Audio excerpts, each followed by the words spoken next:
Welcome back to the Shepherd's Podcast. Pastor Bo, take it away. No, that was good. You did great. I don't even need to say anything. I saw you looking at your watch, and I thought, well, I got an email. it's not more text We messages. check those regularly, don't we? Yeah, apparently we do. Well, like Daniel said, that was Riley. Welcome back. Glad you're here. Shepherd's Podcast, Pastor Jerry Madden, as usual. Bo and Daniel, we've already both said hello. So now, before we get to this fun episode. And before we get to Pick'ems, Okay. Listener of the Week. Oh, okay. Listeners of the Week. Okay. You ready? Yeah. The anonymous audience of Cleveland, Tennessee, Oh, okay. who listens to the Shepherd's Podcast, But doesn't want anybody but to doesn't know. want anybody to know they listen. And they listen. There are many of them who come up and whisper in my ear, love the podcast. Don't tell anybody. Yeah. What is it, like Is it that bad? Am I the Tomb of the Unknown? Lenny, soldier? whatever his name? Who was the comedian that Miss Maisel was not supposed to be with? Lenny, whoever. That don't know. I was didn't catch that one. blackballed. Anyway, all right. So all you Clevelanders who are listening, we salute you today. I didn't catch Miss Maisel. You throw everybody else under the bus. Why not them? Who? Pastor throws everybody else under the bus. Might as well go There's ahead. plenty of room under Just the go bus. ahead. Let's go pick them. Now I'm Pickles. driving the bus. Pick 'em. You're back. You kept making the stops. All right, pick 'em. Here we go. We got, well, we haven't updated from last week. So this Right. week is North Cal. Carolina, Cal. Cal. Everybody's picking Cal. I'll take All the right. cheerleaders at this point. Why do you even put them on there? Don't even put them on there. Yeah, I know. It's kind of the news worn off. I'd kind of hoped a lot for Bill this year, but oh well. It's embarrassing. South Carolina, Oklahoma. I went with Oklahoma. Don't know if their quarterback's coming back. Mateer. Is he the one that ran into the brick wall? Yes. No. They had a player run into Yeah. a brick wall this weekend, and he was like bad. I tell you what, I need to make up ground. I'll go South Carolina and make my wife happy. Worst case, I'll take the loss for her gain. What a guy. Every time we record these, it's just a reminder to me of how much I do not watch sports anymore, unless it's like my Well, team. I don't either, but your mom just gives me all the highlights. I don't have any idea. Oklahoma's pretty good. Okay, let's go Oklahoma. I went with Clemson on the SMU game. Is Well, SMU still good? I need to make up ground, so I'll do SMU. It would not surprise me if SMU won. Okay, yeah, I'll do that. Oh, here we go.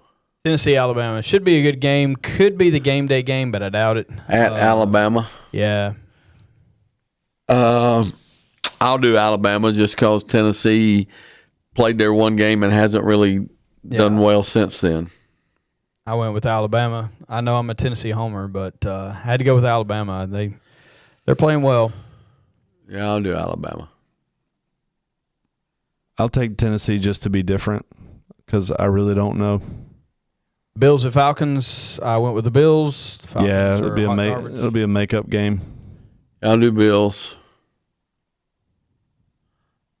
I actually watched some of the Commanders last night. They did not impress. I'll do Commanders.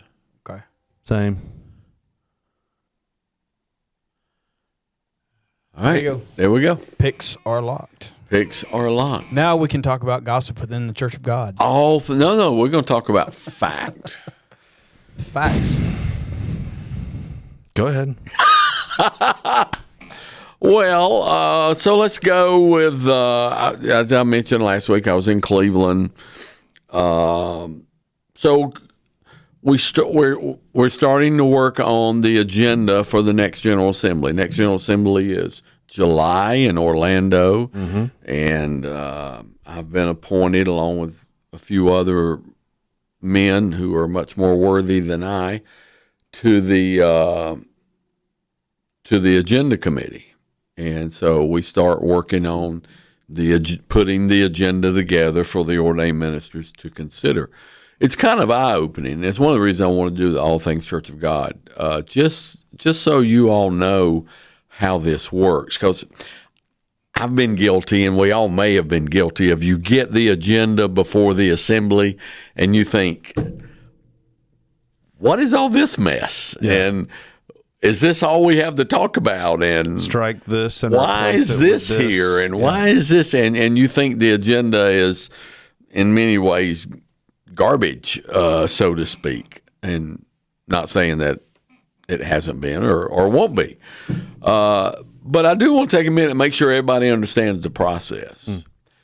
So the first things that you consider on this agenda for the upcoming assembly is the items that were on the last agenda That got tabled? that were never addressed. You run out of time. Yeah. You have 20 items on the agenda and you get through 14. Yeah. What do you do with those other 6? Right. They automatically Go to the front are of the line. advanced to the next agenda. Yeah. So we're looking at those things that were automatically advanced to the next agenda and trying to see, are they still relative? Is there still merit? Do you have to put them at the front? I would think they would be at the front. Yeah. Okay. With the exception of bylaw issues, which are always at the front. Yeah. So, yeah, I would think they would be at the front. I don't really know that, but I would think they would be. So that's the first block of time you spend reviewing the things that were not discussed. Are they still good to go for the next agenda? Yeah. After that, everything that is considered for the agenda by and large is sent in from the ministers of the Church of God. Right. You know, we complain about the agenda, well, then send something in. Yeah. You know, the agenda committee is not a group of people who get into a room and say, what can we talk about? What do you want to talk about? What can we, you know, where can we twist and tweak? And no, it's, it all comes from the field. Yeah. So to those of you who think the agenda's been light or lacking, sit down and write down what you want considered, because that's where it comes from. Yeah. Now, obviously, some of it will come from various departments, Sure. but that's still from the ministers of the church. So, you know, some things, and we're still in very early stages, but we've received some things from the international community, and I would say to my American pastors, the international community is very concerned about what goes on, and so, you know, pay attention. Yeah. Children, they're very involved into what goes on, and so there's some international things that have come forward, interesting things that are being discussed and haven't been honed in yet, but are being discussed. How the church should respond to artificial intelligence. You sent me you and I had a discussion about this, and you were very concerned that if the church come down hard, you couldn't use it anymore for your emails or. I love being able to type what I'm thinking. Yeah. And then hit that little button that says polish, because sometimes, well, a lot of times my thoughts are here and here and here and here. And so it makes me feel better to know I can just spit it all out and then say, okay, make this sound better. And it does. It does. So I'm like, well, so wait a minute. If we're not allowed to use AI, can I not do that? I don't think there'll be a ban on AI. And I think it'll probably be hey, write me a sermon from John chapter 4. Yeah, I think you get into sermons and probably papers when you get into the educational side, people, because we're going to have the same discussion at the university. How do we address the AI world that we live in now? Yeah. And to your point, it is incredible what it can do. Daniel went and pulled a manuscript of a sermon I preached this summer and asked AI to run the manuscript and put it together.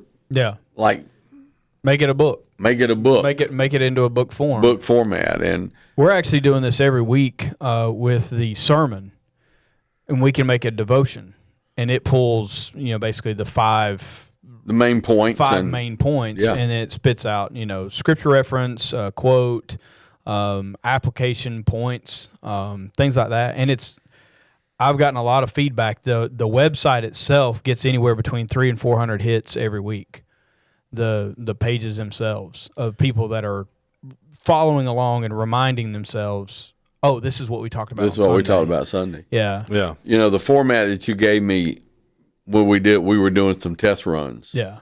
It was just incredible how it broke it down and segregated. And I'm like, yeah, this is great. Yeah. So it's a powerful tool. It is a powerful tool. The thing you have to keep in mind from the spiritual standpoint for sermons and papers is it doesn't replace what we would call the anointing and the unction of the Holy Spirit, and it is artificial.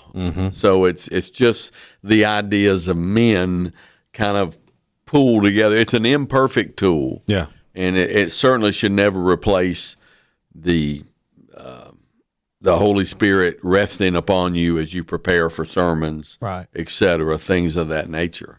But it is something we're going to have to at some point address, particularly I think probably with sermons, lessons, papers that are being written, things of that nature. I think the church as a whole will have to address it. I also think that the educational side of the church, particularly university, is going to have to come to. I'm sure none of the professors like the idea of AI writing the kids' papers. No. Even though in my day I wouldn't have blinked twice at having right. AI, and but I don't endorse that today. So that's that was one of the early discussions, and again we're in the early format. Well, Pastor Tommy, he loves it. He loves ChatGPT, and especially with funerals and things where sometimes as a pastor you have to come up with something, and you want it to be heartfelt, sincere. Sure. But it's hard a lot of times just to naturally come up with that stuff, and it gives you a great format. So occupational hazard. Yeah. I read obituaries every morning. That's depressing. Well, I scan the obituaries. Yeah. And I'm looking for people connected to our church. Sure. I also scan Pickens County obituaries for people I grew up with. But I'm looking for people. I look at Thomas McAfee and Woods, and I'm looking for people connected to our church or connected to people in our church. So I noticed a few years ago, all these obituaries suddenly started sounding really good. Yeah. Yeah. And because, used to they were kind of butchered. And you're like, I said, what's going on here, man? What's going on is artificial intelligence is writing the obituary. You give them kind of a summary. They like to fish. They like to hunt. They love their family. And all of a sudden you get this dissertation, and it's great. Yeah. I go back to Pastor Tommy preached a sermon, and I forget the biblical character, but he asked ChatGPT, write me an obituary for this man. It may have been Nathan, who was the one that had leprosy. Yeah. It may have been him. Yeah. Went in the Jordan seven times. Yeah, and he said, write me an obituary for him. And it was unbelievable. He read it to us. It was incredible, the obituary that it wrote. So, it's a product that there's a lot of potential, but I think the church is just probably going to say, let's be real guarded in how we use it, something to that effect. Yeah. Other things we talked about, there's some things in the minutes that we're reviewing closely and might present regarding just needs to be worded a lot better. So there is going to be a bylaw issue. I think right now we talk about if there's a change, the declaration of faith has to be a notice given with so many copies of the evangel has to contain the notice, and the problem is we're not printing the evangel as much as we used to. Right. So it's kind of, okay, we need to clean that up and come up with other ways to give notice. So right. So you got some of those things that are in there, and And again, we're in the early stages, so I would say to anybody, if there's something in the church you have concerns about, get it to the executive committee now. We're in the process of sitting down and writing those, starting on the agenda. And January and April will be the heavy meetings to formulate that and put it together, because some of that stuff will have to go out pretty early. Don't wait for the motions committee. No, don't wait till you get there. Just go ahead and get it up there now.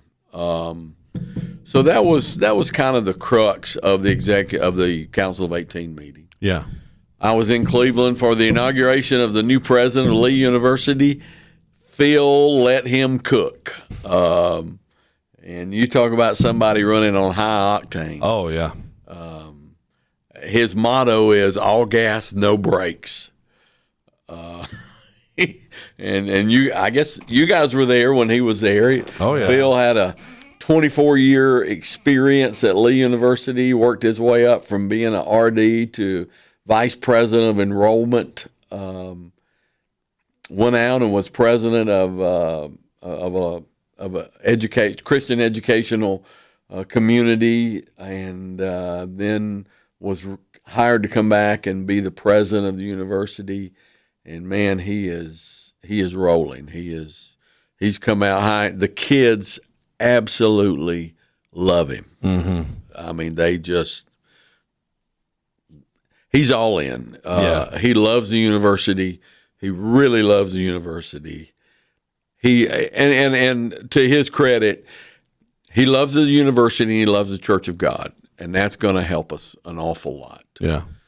We had an inauguration dinner the night before the inauguration, and an executive committee was there, and he recognized them, and he said to the audience, "I know some of you are not Church of God," and he said, "but I want you to know every bone in my body is Church of God." Yeah. And so you knew then he was going to make sure the school was working with the church and do everything that he could to make sure that if we had gotten out of sync, we would be back in sync. Right. And working together. And he came to executive council and basically the same commitment. And so he's off to he's ripping and roaring, and everybody's really excited about his leadership. I think that's one of the unique things about Lee. I remember when I was there, they were selling T-shirts in the Paul Kahn Student Union, right, with Dr. Kahn's face, right.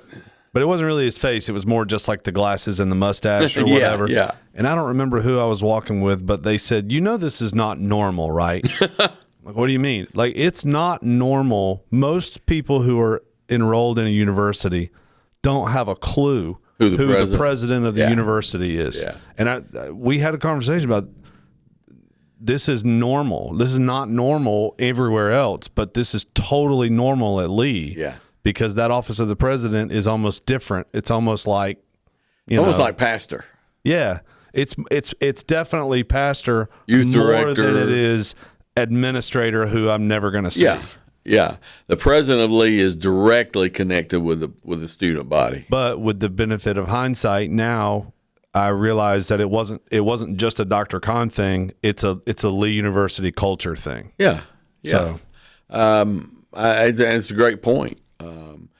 The president at Lee is front and center in everything. Yeah.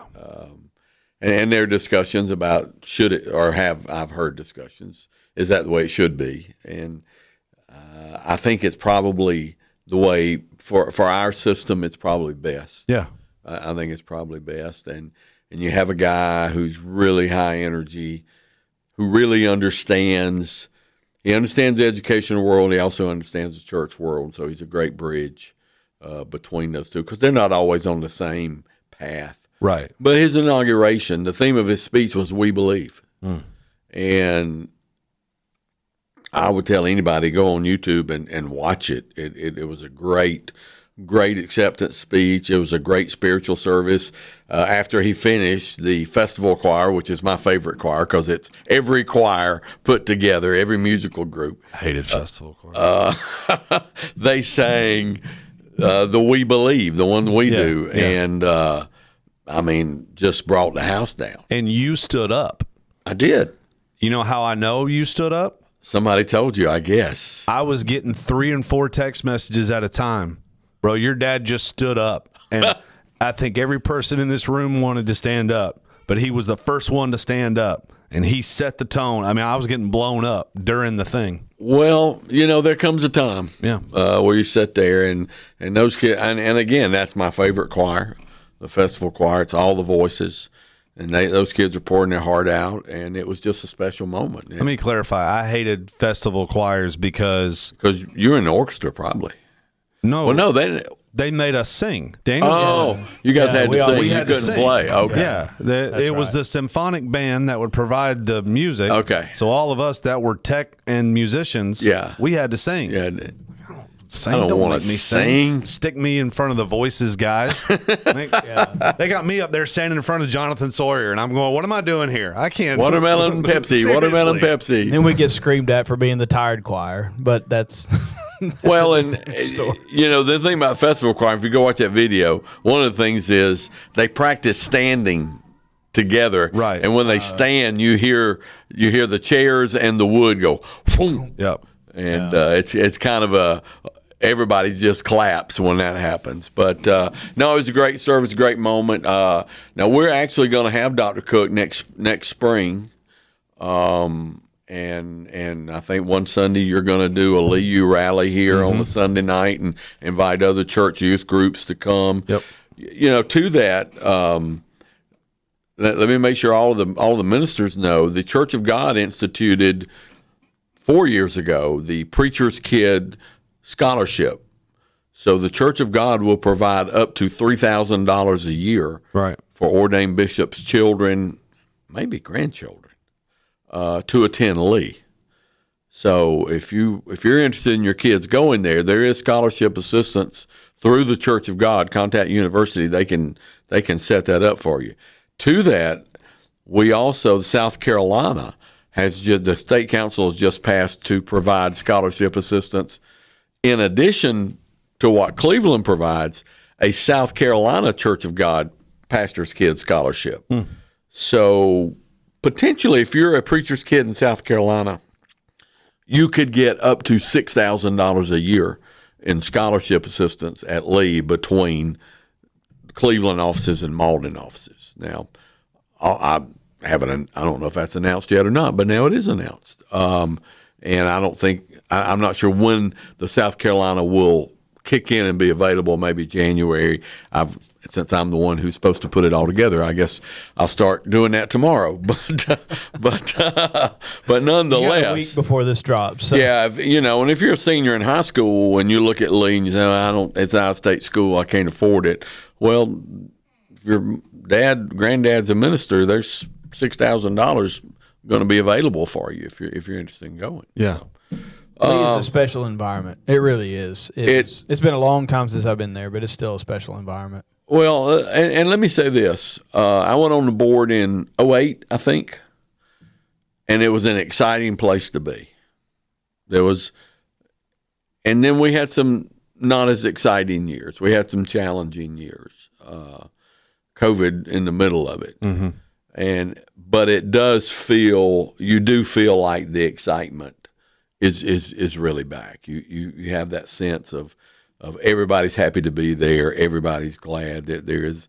Even the deans are smiling a little bit, and so you kind of you see that. And I think Dr. Cook is only going to enhance that and grow that. So it is an exciting time to be a part of the Lee family, and I would encourage everybody to get involved in that. To that, I'd also pray for Dr. Kahn. Dr. Kahn's cancer. It's pretty much public knowledge, but he was having some pain in his shoulder, and so he went to have an MRI on his shoulder. They thought he might have tore a rotator cuff. Well, it didn't tear a rotator cuff, but this is how the Lord works.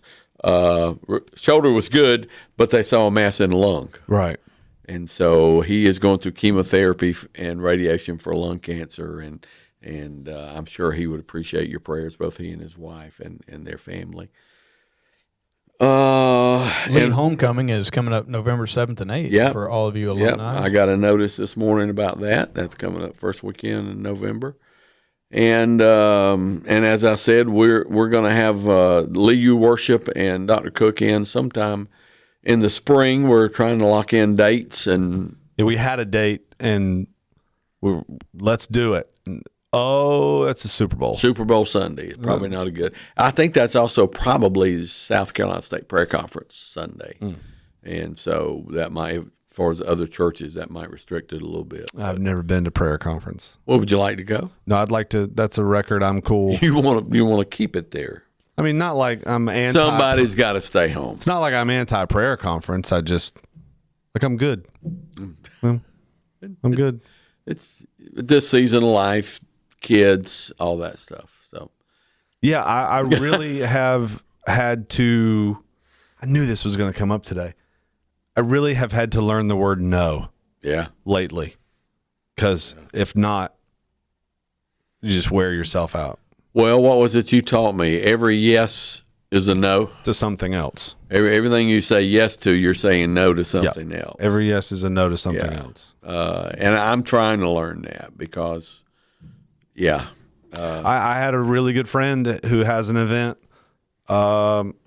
next week it's sometime in the next 2 weeks. And he lives in Florida, and my speaker had to drop out at the last minute. Can you come? And normally I would have called you, and if you're good with it, I wouldn't have missed any time here. Yeah, let's do it. And then I just thought, I'm going to drive down to Florida, and then I'm going to turn around and drive right back. And I can't do it. Yeah. I just can't do it. It's a long way. Yeah. And your kids at their age there. Yeah, it's a lot. It just makes everything complicated. It's a lot. So, all right, so international level, and we're at 27 minutes. And Lee University, let's come on down the line to the Church of God in South Carolina. What would you like to ask? I have no questions at this time. I have no questions at this time.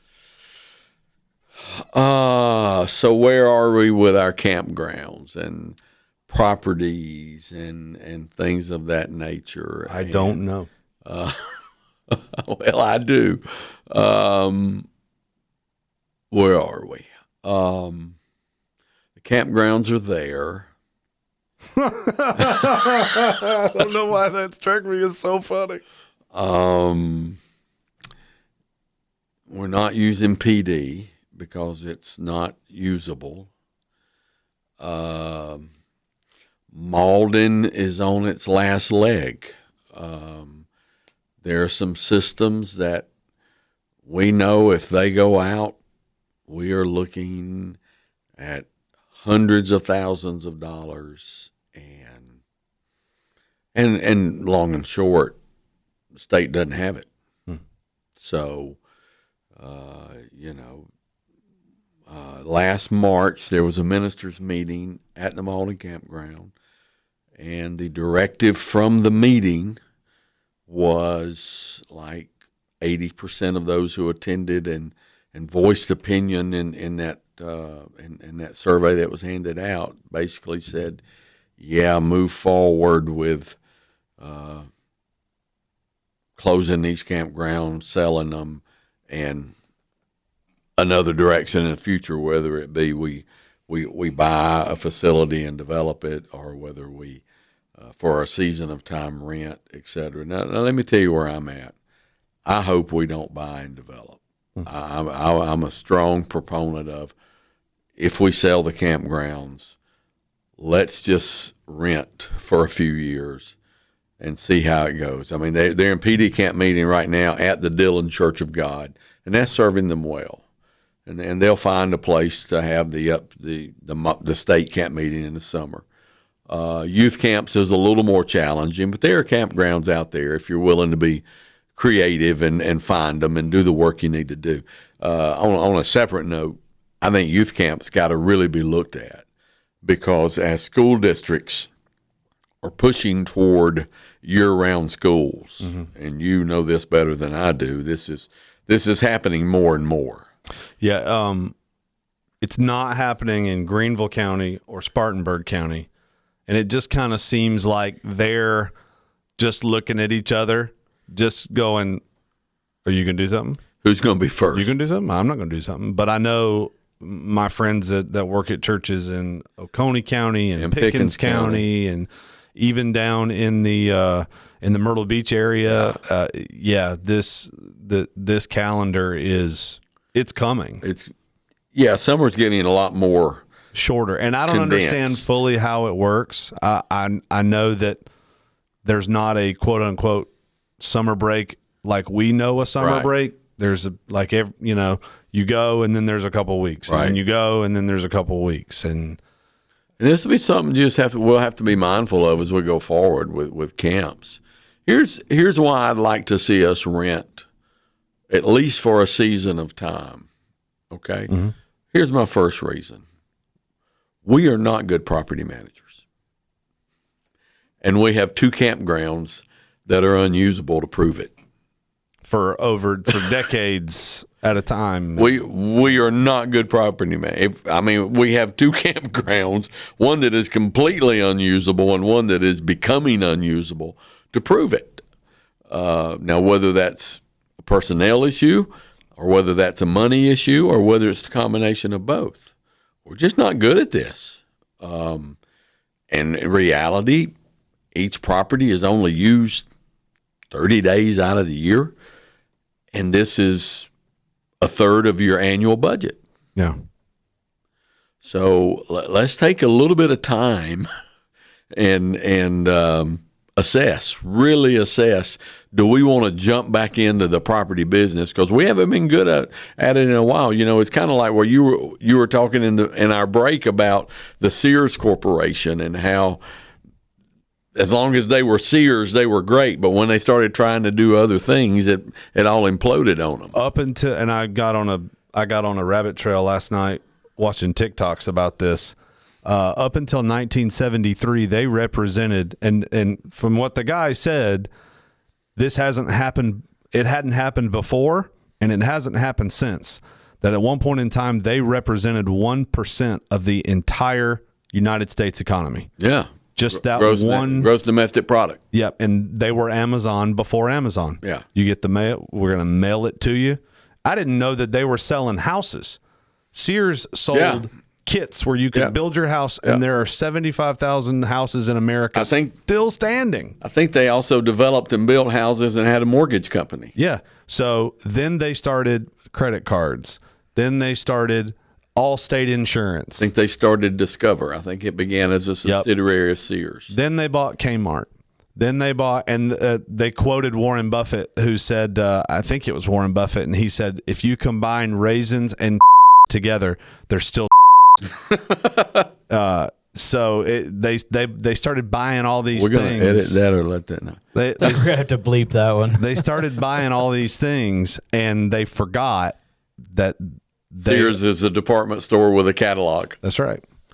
Yeah, I think it's and that's a great analogy, because the state is so consumed with keeping up its properties, we don't do much else.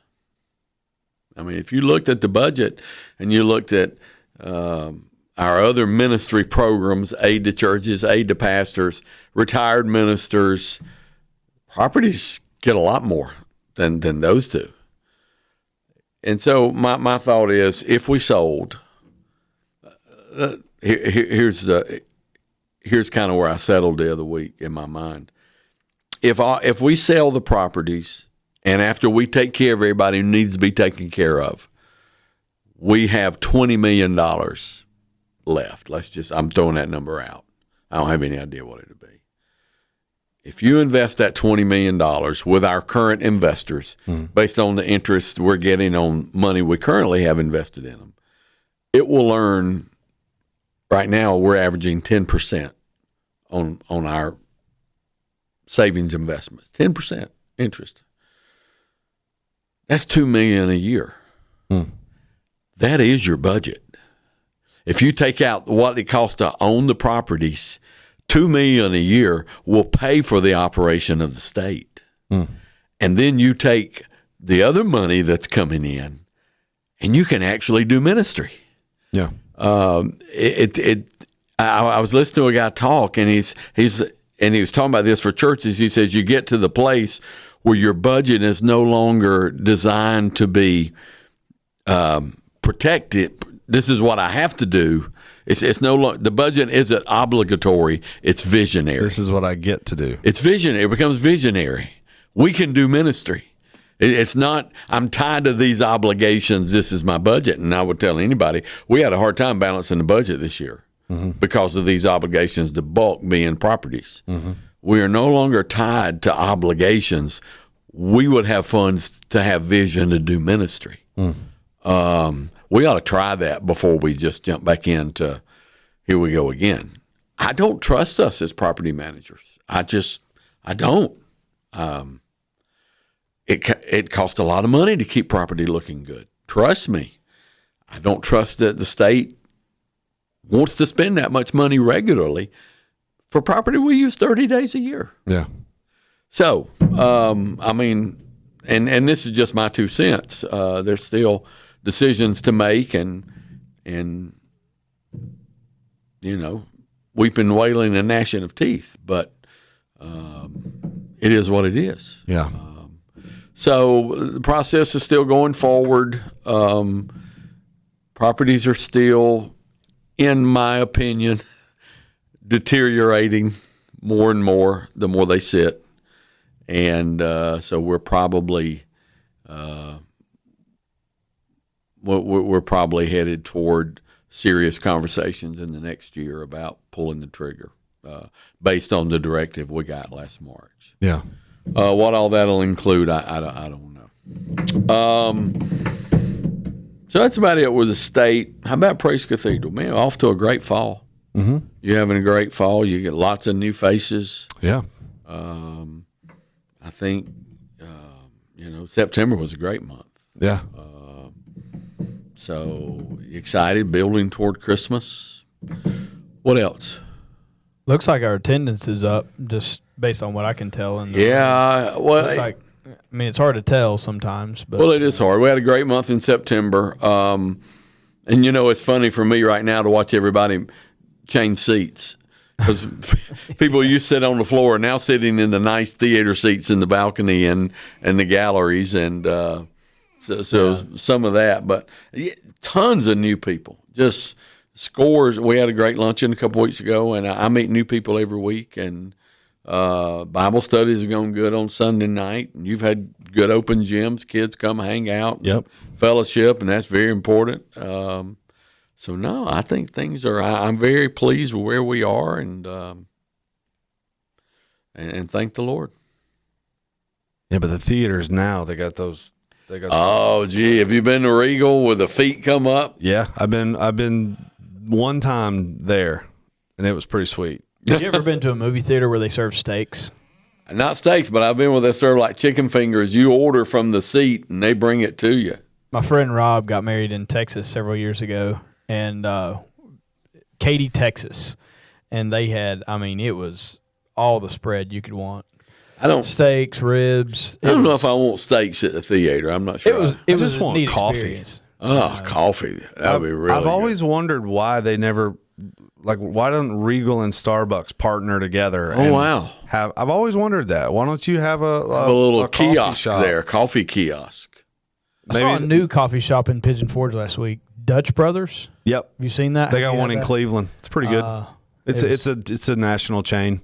It's like we're getting a 7 Brew in Greer. It's like a 7 Brew. It's like a drive-through only thing, I think. 7 Brew is going where the Long John right across from Starbucks. Yeah.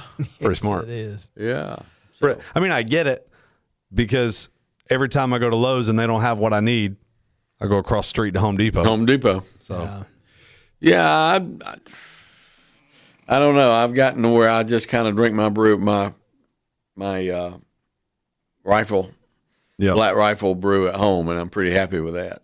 Well, I for the last couple of years, I haven't drank it with anything in it. So why am I going to 7 Brew? I can get the same thing at the house for 49 cents. That's right.